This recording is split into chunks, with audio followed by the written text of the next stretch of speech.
Olá pessoal, tudo bem? Então voltando depois de um tempinho parado, como sempre, né?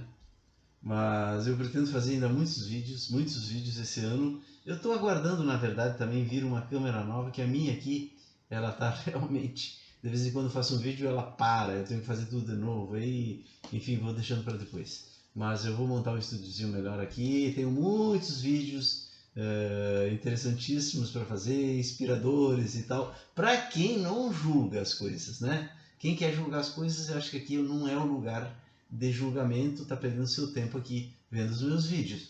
E, bom, o último vídeo que eu fiz, eu falei daquele verso do Fernando Pessoa: navegar é preciso, viver não é preciso. Porque existe um segundo sentido, né, nesse verso, que não é o primeiro sentido que todo mundo conhece. Que viver é menos importante do que navegar, seria, né? Então, naquele sentido das navegações portuguesas e tal. Mas você sabe que antes teve um general romano que usou essa mesma expressão em latim, naturalmente, né? Navegare, não sei falar latim. Mas enfim, e ele usou isso porque eles tinham que navegar no rio lá, acho que o rio Pó, né, para entregar comida para um pessoal lá romano que estava ilhado lá e tinha perigos nesse navegar. E lá pelas tantas ele disse: navegar é preciso, viver não é preciso, e pã! E deu certo, graças a Deus, né? Conseguiram entregar comida para quem estava com fome, certo? Mas eu acho que o Fernando Pessoa nem sabia que já tinha sido dito isso antes. Ou talvez sim, porque ele era um cara que lia muito, né? Mas isso não interessa, certo? O interessa é o que, pessoal? Que a palavra, às vezes, ela tem um duplo sentido e às vezes ela dá sinais para gente. Sinais de coisas muito mais profundas do que a realidade corriqueira. Por que acontece isso? É porque o mundo não é somente aquilo que a gente vê, ele não é somente aquilo que a gente percebe. Veja, isso é uma hipótese, tá? Porque nesse canal tudo é hipótese, tá? E o ser humano, no passado, ele percebia o mundo em sua totalidade, certo? Mas depois ele deixou de perceber. Como é que é o mundo mesmo? O mundo é como se fosse assim, um iceberg. Tem uma ponta que a gente enxerga dele. Mas tem a maior parte dele que está submersa, a gente não enxerga. E quanto mais a evolução do ser humano racional vai acontecendo, a razão vai avançando na explicação do mundo, a gente vai ficando cada vez com a pontinha menor do iceberg. Então aquela visão da ciência, que ela iria explicar tudo, deu com os burros na água, porque quanto mais ela explica, mais pequenininho fica a coisinha que ela explica, vocês me entendem? Enquanto que a maior parte não é racional, então ela fica submersa. A gente não percebe. E como é que a gente vai conseguir voltar para lá e descobrir aquilo que está encoberto por nós mesmos, pela cultura, pela racionalidade? Então esse é o grande desafio da humanidade que eu estou tentando mostrar aqui. A ciência precisa que pode descobrir o que está encoberto. Vocês entendem o segundo sentido do verso de Fernando Pessoa? Navegar, que é descobrir o que está encoberto, é preciso, é uma coisa precisa. Viver não é preciso. Então a nossa vida a gente fica encasquetando com o que fez, com o que não fez. Tremenda bobagem, porque viver não é preciso, pessoal. A gente tem que viver de qualquer maneira, a maneira que der na telha. Se a gente errou aqui, amanhã erra de novo. Tenta acertar, erra de novo. Mas isso não interessa, pessoal. Não interessa, né? Não interessa. Porque veja, eu até disse assim, que Deus... Não, eu disse isso no Facebook, né? Eu não disse aqui. Que Deus, lá, se você for ler a Bíblia, você vai ver que Deus mandou matar milhões. E várias vezes. Milhares. Até milhões. Várias vezes. Várias vezes. Então, se Deus um dia nos encontrar com Ele e Ele nos condenar, por essas merrecas que a gente faz, pessoal, a gente pode dizer: Javé, para com isso que eu te conheço, Deus dos carnavais. Né, pessoal? Tô brincando aqui, mas na verdade, assim, viver não é preciso. Navegar é que é preciso.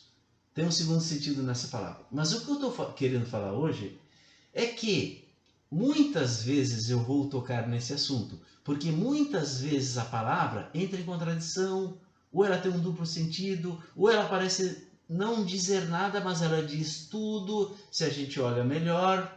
Mas eu não vou tocar em todos esses assuntos hoje. Eu vou tocar adiante.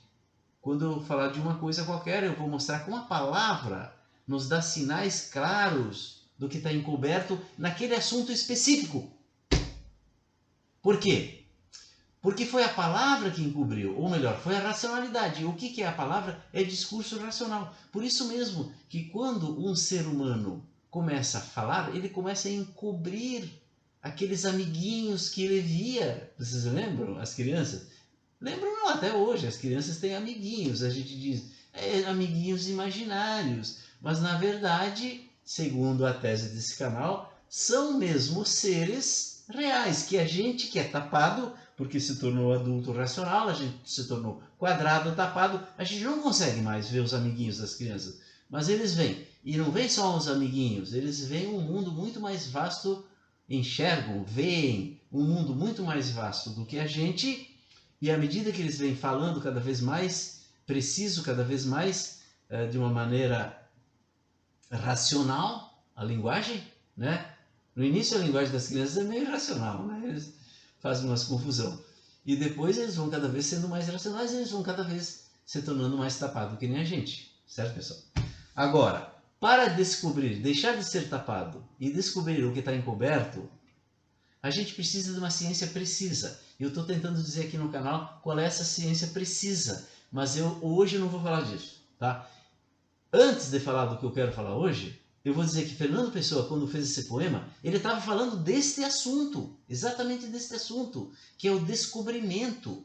Ele está dizendo no seu poema que Portugal não acabou o descobrimento, que ele começou, mas deixou pela metade. E ele diz, Senhor, falta cumprir-se Portugal. Senhor, no caso de Deus, né? Senhor, falta cumprir-se Portugal. O que é esse cumprimento de Portugal? É esse descobrimento do que está encoberto, esta parte de baixo do iceberg, sabe?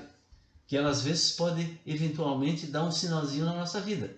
E a gente aí se benze, porque, pô, é uma coisa sobrenatural. Tá, pessoal? Muito bem. O que eu quero falar hoje? Das guerras que estão acontecendo hoje de novo. Vou falar disso. A guerra da Rússia contra a Ucrânia e a guerra de Israel contra o Hamas. Veja, sem julgamentos morais. Sem julgamentos morais, senão a gente não consegue entender. A guerra.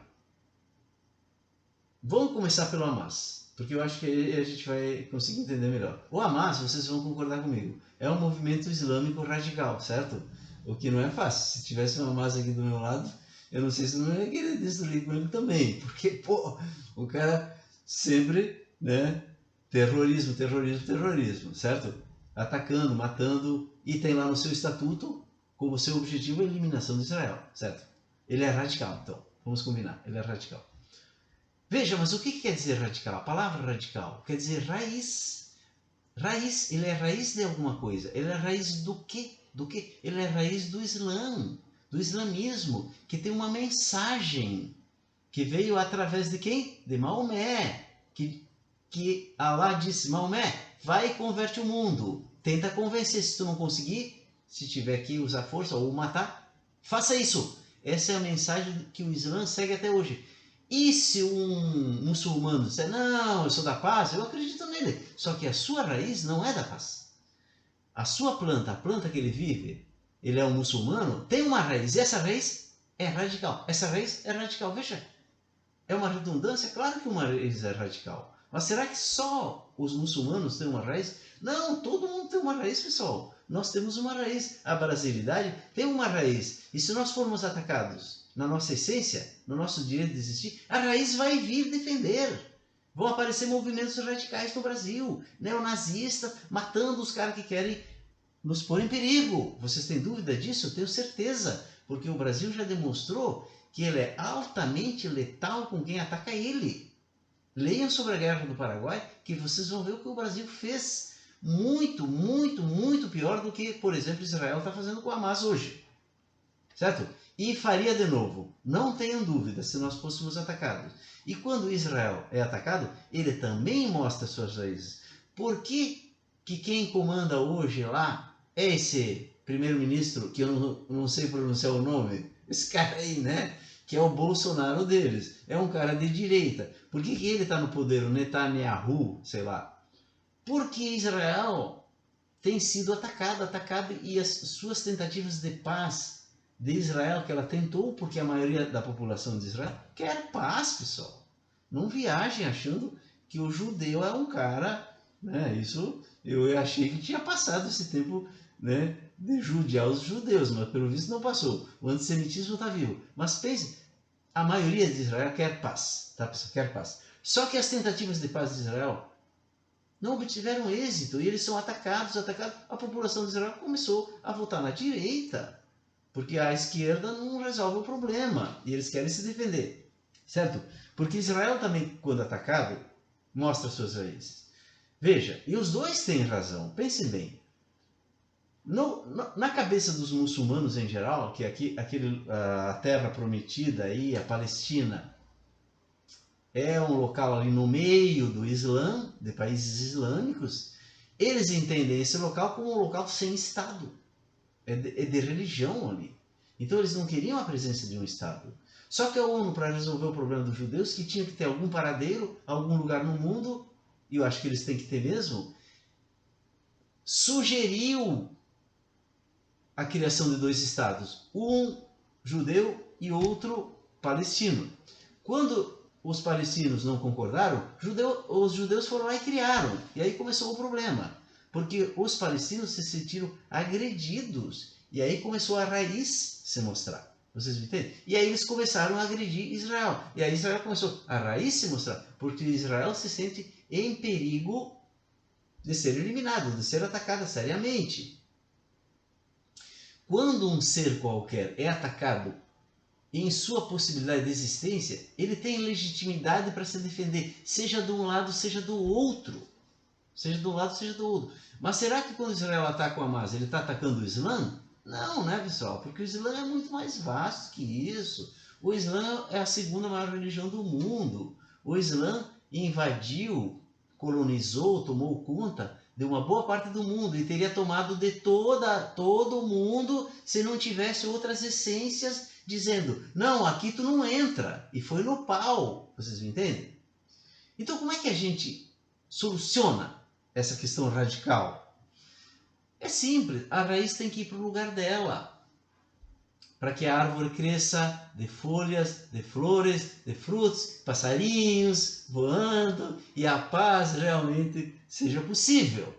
Só que não adianta só dizer Palestina livre, cessar fogo. É isso que na verdade Israel está dizendo hoje. Não, eu vou combater o Hamas. Porque vocês falam isso aí? Porque vocês não estão aqui. Vocês não estão aqui. Porque se esse terrorismo estivesse bombardeando a Europa, ou o Brasil, ou os Estados Unidos, vocês iam querer eliminar o Hamas também. Né? Palestina livre de quem? Livre de nós, judeus?